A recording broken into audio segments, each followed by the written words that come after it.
Now that we've had several videos working through Laplace transforms and applying the Laplace transform to differential equations in order to solve them, I want to take a brief pause just to talk a little bit more about the Laplace transform and why it is the way it is.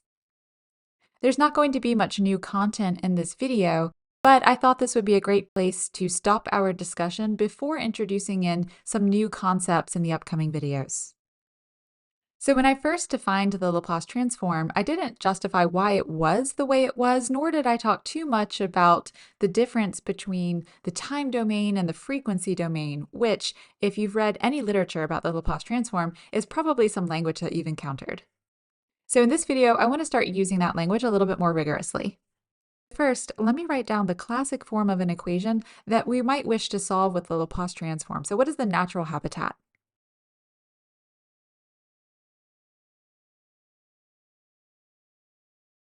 We want to consider, say, a second-order differential equation of this form. I'm going to write this using spring mass notation, although you may be more interested in an RLC circuit. That's often what we look at with the Laplace transform, but in this video, I'm going to stick to the idea of some kind of force vibrations acting on a harmonic oscillator like a spring mass system. So let's consider an equation of the form my double prime plus cy prime plus ky equals some forcing function g of t on the right-hand side. So in the context of a spring mass system, m is your mass, k is your restoring constant, so those are positive. C corresponds to a damping constant that could be 0 or positive.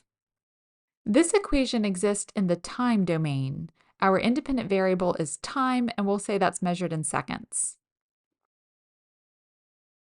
The solution y of t, as well as this forcing on the right-hand side, g of t, are functions of time. We could call those time domain signals.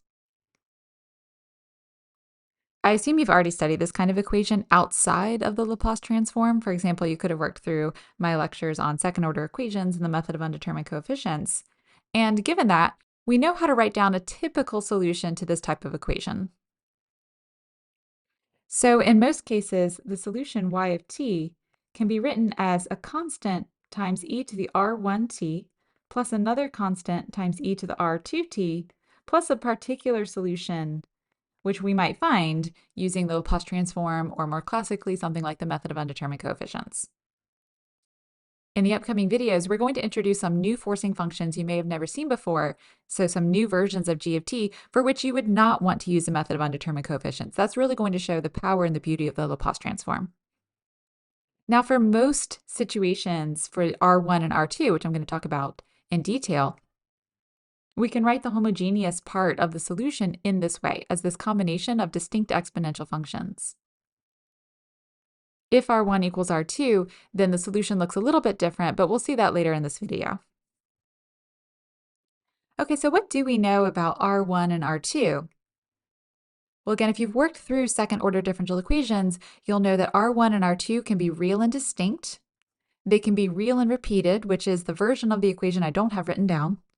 They could be pure imaginary, or they could be complex. So the broadest point of view is that R1 and R2 are complex numbers.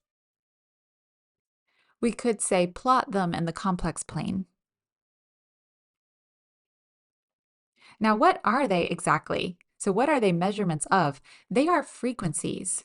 To see that, you have to realize that an exponential function is unitless. It wouldn't make sense to say e to the seconds or e to the meters or e to the newtons or something like that. So these exponential components are dimensionless. That means that the unit on R1 and R2 need to cancel out with the unit of time. So the units for R1 and R2 is 1 over seconds, which is also called hertz. This is a frequency measurement. So these R1 and R2 numbers are the complex frequencies that we associate with how this spring mass system reacts under these conditions. Okay, now I want to dig into the Laplace transform a little bit more. When I introduced the definition of the Laplace transform, I didn't justify where it came from. There are different ways to explain why the Laplace transform is defined as this improper integral of the function that you're transforming times e to the negative st. There's a way to get to it through power series or through the Fourier transform, but here's how I like to think of it. Let me take this typical solution and just multiply through by e to the negative st.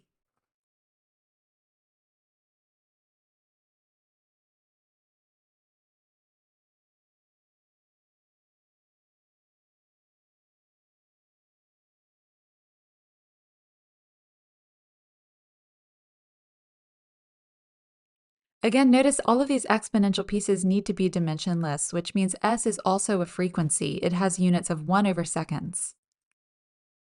You've probably figured out what the next step is. Let's go through and integrate everything from 0 to infinity with respect to the time variable t.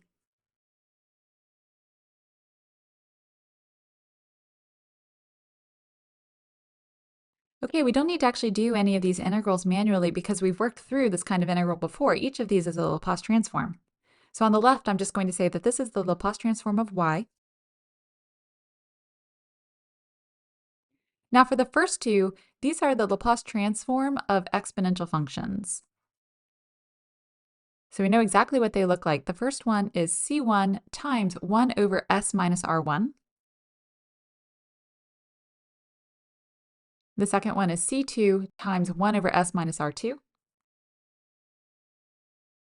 And then for the final piece, I can't say more without knowing what this particular solution y sub p is. So let's just say that that's the Laplace transform of that particular solution.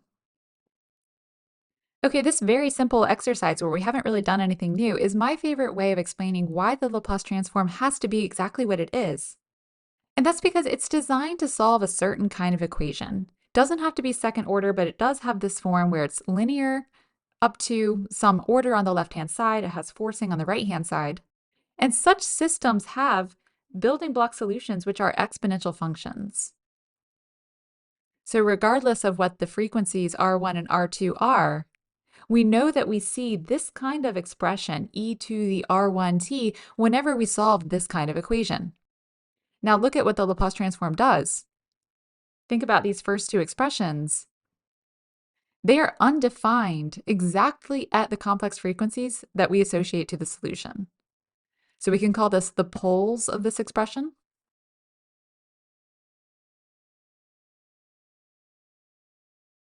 And the poles for this expression is exactly the complex frequencies that we need to write down the solution.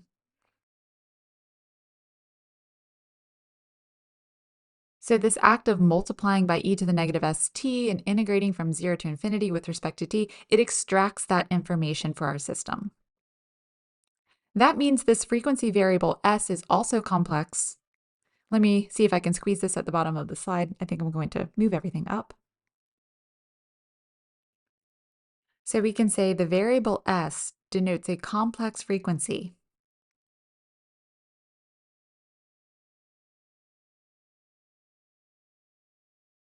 The unit for s is 1 over seconds.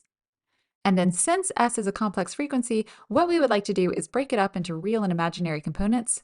We usually do that by writing s equals sigma plus I omega, where sigma is the real part and omega is the imaginary part. What I would like to do now is go through the various scenarios that we encounter with the spring mass system. So I just want to work through some of these ideas with an overdamped system, critically damped, underdamped, and undamped. We're not going to do much equation solving. I just want to recast our major ideas in terms of this language. We will identify the roles that sigma and omega play in our characterization of what the behavior of the spring mass system would look like. Okay, let's start with an overdamped situation. Consider the second order equation with constant coefficients y double prime plus 5y prime plus 6y equals, and then on the right hand side I'll put an external forcing function g of t, but I won't be more specific than that. Let's make an assumption that greatly simplifies our computations, and that is that the initial position is 0, as is the initial velocity. If there is no external forcing function g of t, so if that right-hand side is 0, then this spring mass system would never move. It would stay at equilibrium forever. So any motion in our spring mass system is initiated by this external forcing. So that's one observation about setting the initial conditions equal to 0. The other is that when we take the Laplace transform of the terms on the left-hand side, which I'm going to do one by one, we really observe something very neat about a Laplace transform, and that is that the act of differentiation in the time domain turns into multiplication by s in the frequency domain. So working right to left on the left-hand side, I'm going to say that the Laplace transform of y, the unknown position function with respect to time, is just the Laplace transform of y, but let me give that the notation capital Y of s. Then the Laplace transform of y prime. We know from all of our previous work that that's s times the Laplace transform of y minus the initial position, but here we're setting that to 0. So again, this is going to turn into multiplication by s. So we have s times capital Y of s. Similarly, the Laplace transform of the second derivative is going to be s squared times capital Y. Taking the Laplace transform of the unspecified forcing function on the right-hand side, let me just call that capital G of s.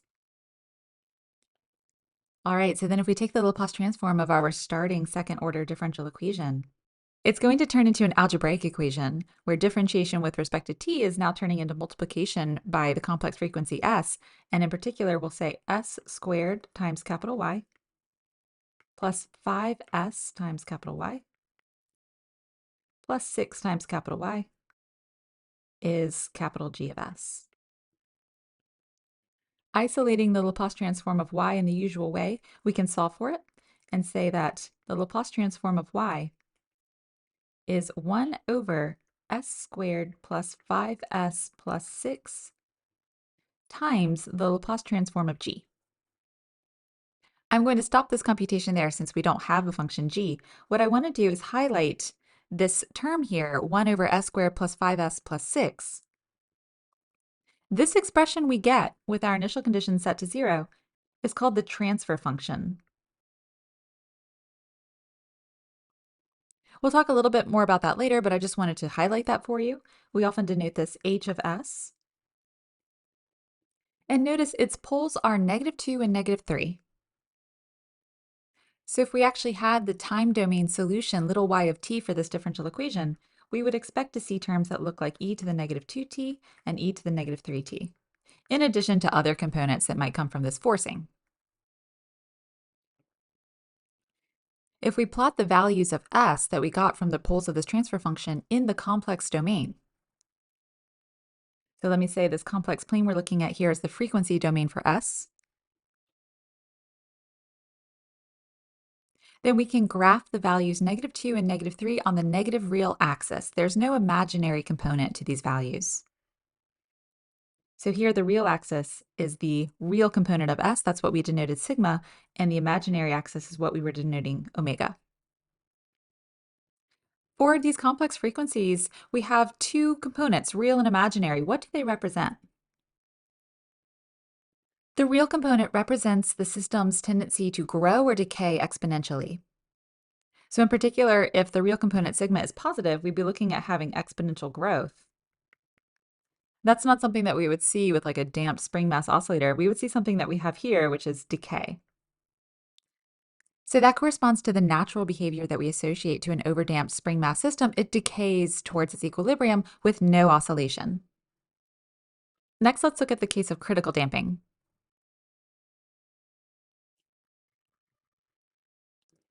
Let's look at the second order equation, y double prime plus 2y prime plus y equals g of t, where once again our initial conditions are that the initial position and velocity are both 0. Just like before, that means that differentiation in the time domain turns into multiplication by s in the frequency domain. So taking the Laplace transform of both sides of this equation, we end up with s squared plus 2s plus 1 times the Laplace transform of y equals the Laplace transform of g. Therefore, the Laplace transform of y is 1 over s squared plus 2s plus 1, which factors as s plus 1 squared, times the Laplace transform of g. Once again, we can name this expression, which is ultimately the Laplace transform of y divided by the Laplace transform of g, as the transfer function h of s. There's only one pole for this transfer function in this situation. -1 is a repeated 0 for the denominator, so we can graph -1 on the real axis in the complex plane. So we do expect to see an exponential decay term of the form e to the -1t, but this case is a little different.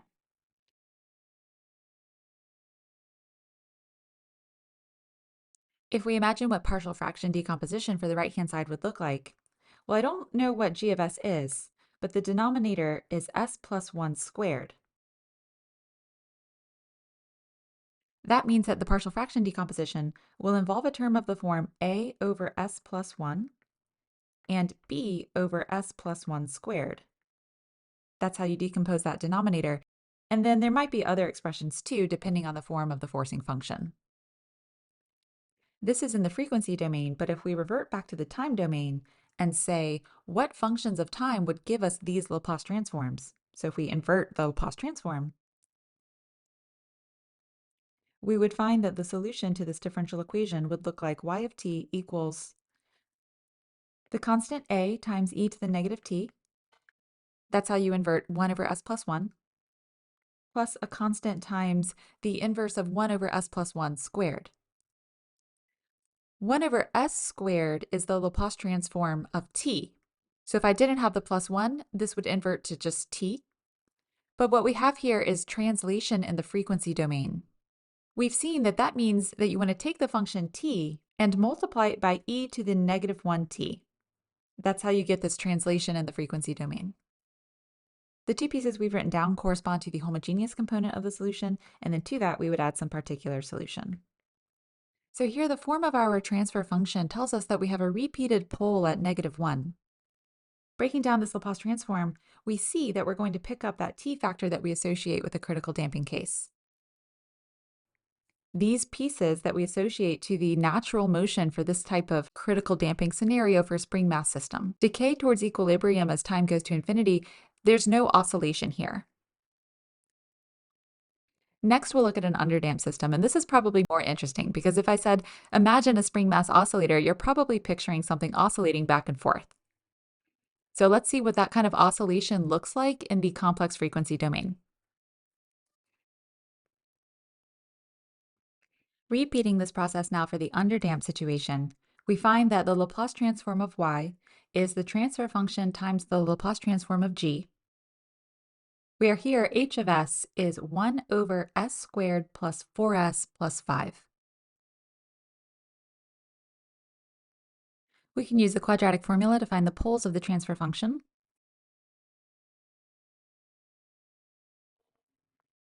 Which gives us s is negative 4 plus or minus the square root of 16 minus 20 all over 2. And that simplifies to negative 2 plus or minus I. So now we're looking at the situation where s is truly complex. The real part sigma is negative 2, and the imaginary component omega is 1. If we think about the kind of combination of exponential functions that we looked at the beginning, where we have e to the r1t and e to the r2t, here those complex frequencies r1 and r2 are complex conjugates. We know from Euler's formula that we're going to be looking at solution pieces that look kind of like e to the sigma t times c1 cosine omega t plus c2 sine omega t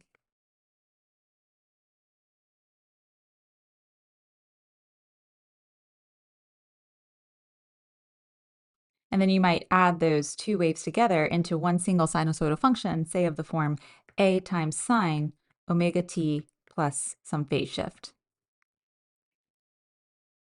So here the angular frequency of the wave is omega. Typically for a frequency we think of hertz, 1 over seconds, but here we have an angle and radians are dimensionless, so we usually characterize this as radians per second. Therefore the period of the wave is 2 pi radians divided by omega, which has units of radians divided by radians per second, so overall the period is being measured in seconds. We can plot this pair of complex conjugate values on the complex plane. Negative 2 plus I corresponds to this point in the second quadrant, and negative 2 minus I is its reflection over the real axis in the third quadrant. Comparing this with this kind of general natural response formula that I wrote down, once again, the real component, that sigma equals negative 2, gives us decaying amplitude following e to the negative 2t.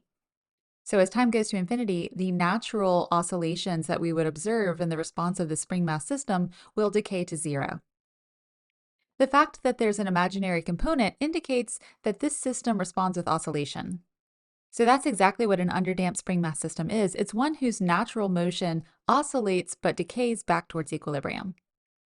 The oscillation comes from the imaginary component of this complex frequency, and then the decay towards zero comes from the real component being negative. Lastly, here's an undamped harmonic oscillator. So this one does not have any damping coefficient. When we take the Laplace transform of both sides, we're left with s squared plus 9 times the Laplace transform of y equals the Laplace transform of g,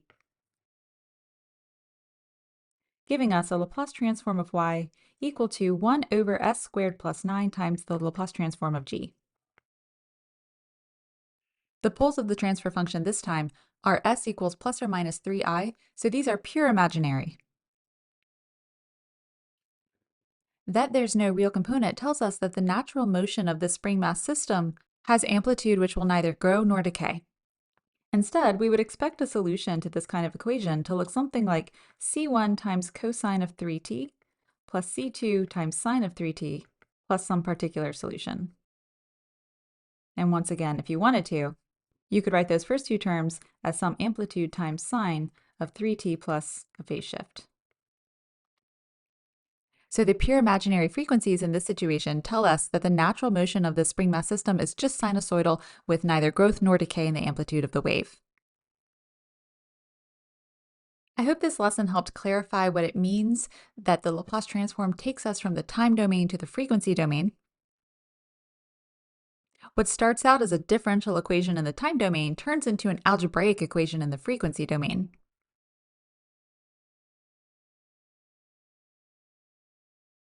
So it's an amazing process. In order to solve a differential equation with respect to time, instead we can solve an algebraic equation involving this frequency variable s. And from that, we can find out what the solution to our differential equation is and how it behaves. I want to take a moment just to mention what's coming up next in my lectures on the Laplace transform. So far, all of the examples I've done have been examples that we could have solved with the method of undetermined coefficients. In fact, that might have been preferable, particularly if you don't like partial fraction decomposition. However, in future videos, what we're going to do is introduce in some very natural forcing functions that we can't handle with the method of undetermined coefficients. So in particular, imagine that you have a switch, something that turns on or turns off. We will model that with what's called the Heaviside function. It's not a continuous function, but we can compute its Laplace transform, so we'll solve differential equations that involve this idea of turning something on. Then imagine that you apply a forcing, which is kind of like striking something. We'll look at that concept with the Dirac delta. But for now, thank you for your attention.